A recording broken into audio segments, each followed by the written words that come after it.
today. इंसान ने धरती से निकलकर पानी पर जब भी अपनी कामयाबी के झंडे गाड़े हैं तो लहरों ने उन्हें डुबोने में कोई कसर नहीं बाकी रखी। हम बात कर रहे हैं समुद्र में ट्रैवल करने वाले बड़े बड़े जहाजों की। एक समय था जब इनके डूबने का नंबर हैरान करने वाला था। आपने टाइटैनिक के बारे में तो सुना ही होगा, जिसमें लगभग 1500 लोगों की जान चली गई थी। लेकिन आप शायद टाइटैनिक के डूबने के रीजन के बारे में यही जानते होंगे कि ये एक आइसबर्ग से टकराकर डूब गया और ये एक नेचुरल डिजास्टर था। लेकिन हम आज आपको बताएंगे कि ये एक मैन मेड डिजास्टर था। इसके मेकिंग में कुछ ऐसी मिस्टेक थी जो इस जहाज के डूबने का कारण बनी। हमारे इस वीडियो में आखिरी तक बने रहिएगा, क्योंकि आज हम जानेंगे कि क्यों समुद्री जहाजों की दुर्घटनाओं में जबरदस्त कमी आई है और इंसान ने अपने आप को इस फील्ड में कितना अपडेट किया है। साल 1990 के मध्य में हर साल कम से कम 200 समुद्री जहाज डूब जाया करते थे, जबकि आज अगर समुद्री घटनाओं में डूबने वाले जहाजों की संख्या देखें तो ये केवल 50 रह गई है। यानी कि हमने इन दुर्घटनाओं को 75% तक कम कर लिया है, और वो भी केवल 30 सालों में। साल 1912 और तारीख थी 15 अप्रैल। नॉर्थ अटलांटिक ओशन में टाइटैनिक अपनी पूरी मस्ती में चला जा रहा था। आरएमएस टाइटैनिक उस समय का सबसे बड़ा जहाज था, जिसमें लगभग 2000 से ज्यादा लोग सवार थे, जिसमें gymnasium, swimming pool, library, high class restaurant, radio telegraph transmitter के साथ ओपुलेंट कैबिन मौजूद था। यानी आधुनिकतम सुख सुविधाओं की कोई कमी नहीं थी। इसमें सिक्योरिटी के लिए वाटर टाइट कंपार्टमेंट थे, जिनके दरवाजे भी वाटर टाइट थे, और 20 लाइव बोट भी मौजूद थी। 53.3 मीटर ऊंचा, 269.1 मीटर ऊंचा और 28.2 मीटर चौड़ा टाइटैनिक जहाज किसी चलते फिरते महल से कम नहीं था। इस जहाज में 9 पैसेंजर डेक थे। 2435 पैसेंजर्स ट्रैवल कर सकते थे। उसके साथ 892 क्रू मेंबर भी रह सकते थे। इसको बनाया था बेलहास्ट हावर कंस्ट्रक्शन कंपनी ने। लेकिन इस कंपनी ने टाइटैनिक को बनाने में जो बड़ी मिस्टेक की थी, वही इसके डूबने का कारण भी बनी।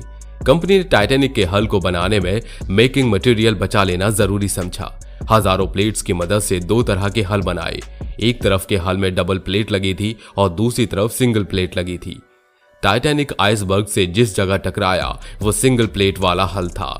यही वजह है कि आइसबर्ग ने टाइटैनिक को 2 हिस्सों में फाड़कर अलग कर दिया। इसके निचले कंपार्टमेंट का पानी बढ़ता जा रहा था। टक्कर ने इसके 5 कंपार्टमेंट को पूरी तरह से चीर दिया था। ऊपर टाइटैनिक का म्यूजिक बज रहा था, लेकिन लोगों में जबरदस्त पैनिक था। रात 2:20 पर टाइटैनिक 2 भागों में बंट गया। एंड ऑफ द मोमेंट इस दुर्घटना में केवल 705 लोगों को जिंदा बचाया जा सका। लेकिन टाइटैनिक अकेला ऐसा जहाज नहीं था जो अपने साथ हजारों लोगों को ले डूबा, बल्कि ऐसे और भी कई जहाज थे। ये जर्मन विल्हेम गस्लाफ नाम का एक जहाज था। ये 1940 से पहले एक हॉस्पिटल शिप था और क्रूज शिप की तरह काम कर चुका था, जिसे सेकेंड वर्ल्ड वॉर के टाइम में साल 1945 में सोवियत सबमरीन ने डुबोया था, जिसमें 9400 लोगों की मौत हो गई थी।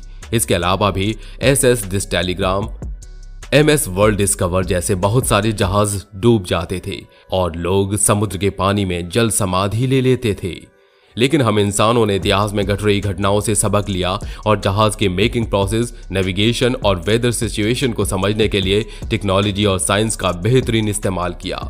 नई टेक्नोलॉजी के साथ जो जहाज समुद्र में उतरे उनमें RMS कार्पेटिया, SS इंपरेटर के बाद आया सिम्फनी ऑफ द सी। ये जहाज टाइटैनिक से कहीं गुना बड़ा था। इसकी लंबाई टाइटैनिक से 34% ज्यादा और ऊंचाई 36% ज्यादा थी। इसकी लंबाई 361 मीटर, ऊंचाई 72.5 मीटर और चौड़ाई 66 मीटर थी। इसकी कैपेसिटी की बात करें तो इसमें 18 पैसेंजर डेक हैं, जिसमें 66,680 ट्रैवलर्स आ सकते हैं और 2200 क्रू मेंबर्स के रहने की जगह है। लेकिन इतना बड़ा जहाज होने के बावजूद इसके समुद्र में डूबने के चांसेस केवल 1 या 2% हैं, और इसका कारण है इसकी मेकिंग प्रोसेस में जबरदस्त चेंजेस। पहले की तरह आज के जहाजों में भी स्टील का इस्तेमाल होता है, लेकिन इसके साथ ही इनके हल बहुत मजबूत बनाए जाते हैं। इनकी मेकिंग में स्टील के साथ साथ एल्यूमिनियम का इस्तेमाल किया जाता है। इससे उनका वजन कम हो जाता है और किसी भी टक्कर के समय कम से कम नुकसान होता है। शिप की हाइट चाहे जितनी भी हो, इसका डिजाइन पतला और हल्का होना चाहिए, जिससे कि यह समुद्र के पानी में भी सेंटर ऑफ ग्रेविटी को प्रॉपर मेंटेन करके रख सके। सेंटर ऑफ ग्रेविटी को मेंटेन करने के लिए एल्यूमिनियम के साथ साथ शिप के इंजन भी हेल्पफुल होते हैं। मॉडर्न एज में जितने भी समुद्र जहाज समुद्र में दौड़ रहे हैं उनके इंजन या तो डीजल पर चलते हैं या फिर गैस पर, या फिर ये भी हो सकता है कि ये इंजन दोनों ही फ्यूल पर काम करें। लेकिन टाइटैनिक का इंजन कोयले के बर्न से प्रोड्यूस हीट एनर्जी से पैदा होने वाली भाप से चलता था। अगर हम आज के दौर की बात करें तो साल 2017 में पूरी दुनिया में लगभग 55,155 जहाज मौजूद थे, जो 2021 में बढ़कर 74,000 जहाज हो गए। लेकिन एक सवाल अब भी हमारे सामने बना हुआ है कि पुराने समय के जहाज और आज के समय के जहाजों में ऐसा क्या चेंजेस आया कि जहाजों के डूबने की दुर्घटनाएं कम हो गईं। इसके कई कारण हैं और इनमें से एक है स्पेशलाइजेशन एंड ऑटोमेशन। पुराने जमाने में चाहे माल ढोना हो या फिर पैसेंजर को ट्रैवल करना हो, एक ही तरह के जहाज बनाए जाते थे। लेकिन आज की बदलती तकनीक और वैज्ञानिक आविष्कारों के जरिए अलग अलग कामों के लिए अलग अलग तरह के जहाज बनाए जाने लगे। लिक्विड मटेरियल जैसे crude oil, gas, petroleum products, chemical को जल मार्ग से ट्रैवल करने के लिए टैंकर शिप का इस्तेमाल किया जाता है। बड़े पैमाने पर ग्रेन गुड्स, कोल जैसे मटेरियल को सप्लाई करने के लिए बल्क कैरियर बनाया जाने लगा। फ्रूट्स जैसे प्रोडक्ट्स जो जल्दी खराब हो जाते हैं उनको सप्लाई करने के लिए रेफ्रिजरेटर वेसल्स वाले शिप तैयार किए जाते हैं। इसके अलावा general cargo ship, container ship और फेरी जैसे जहाज भी बनाए जाने लगे। इसके साथ ही शिप के ऑपरेशन और ऑटोमेशन में भी काफी चेंजेस आए। शिप में माल की लोडिंग अनलोडिंग के लिए मशीनों का इस्तेमाल किया जाने लगा। इससे क्रू मेंबर्स की संख्या भी कम हो गई। इसकी वजह से जहाज की सुरक्षा का स्टैंडर्ड भी ऊंचा हुआ।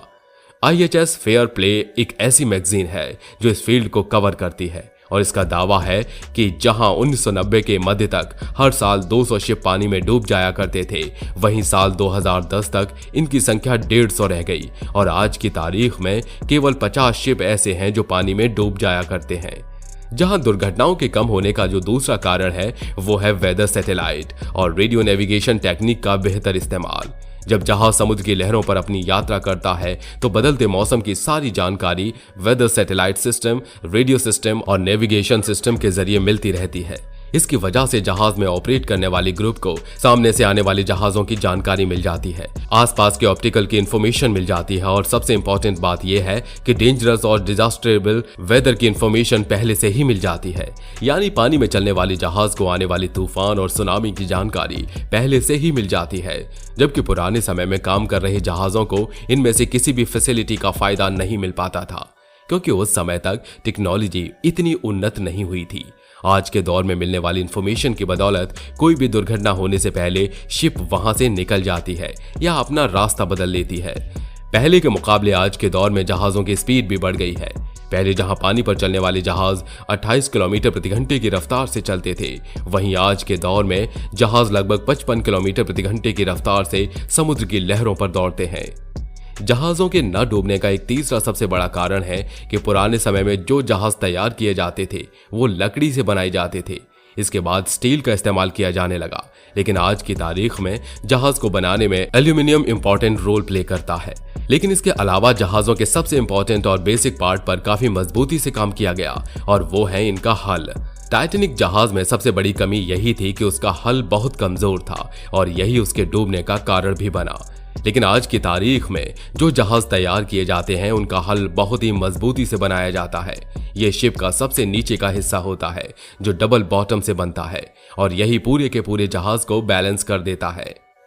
ये जब समुद्र के पानी के बीच से होकर आगे बढ़ता है तो पूरे के पूरे जहाज के वॉल्यूम और वेट को ग्रेविटेशनल फोर्स नीचे की तरफ खींचता है, लेकिन जहाज का मजबूत हल ग्रेविटेशनल फोर्स के अगेंस्ट काम करता है और जहाज को ऊपर की तरफ पुश करता है। इसके अलावा शिप की मेकिंग टेक्नोलॉजी में एक और इम्पॉर्टेंट चेंज हुआ। आज के दौर में जितने भी जहाज बनाए जाते हैं वो सब छोटे छोटे कंपार्टमेंट में बनाए जाते हैं और ये कंपार्टमेंट इस तरह के होते हैं कि अगर इनमें से किसी एक में भी पानी भरने लगे या आग लग जाए तो इस सिचुएशन में पानी या आग को उसी कंपार्टमेंट में ब्लॉक कर दिया जाएगा और जरूरत पड़ने पर उस अकेले कंपार्टमेंट को शिप से अलग भी किया जा सकता है।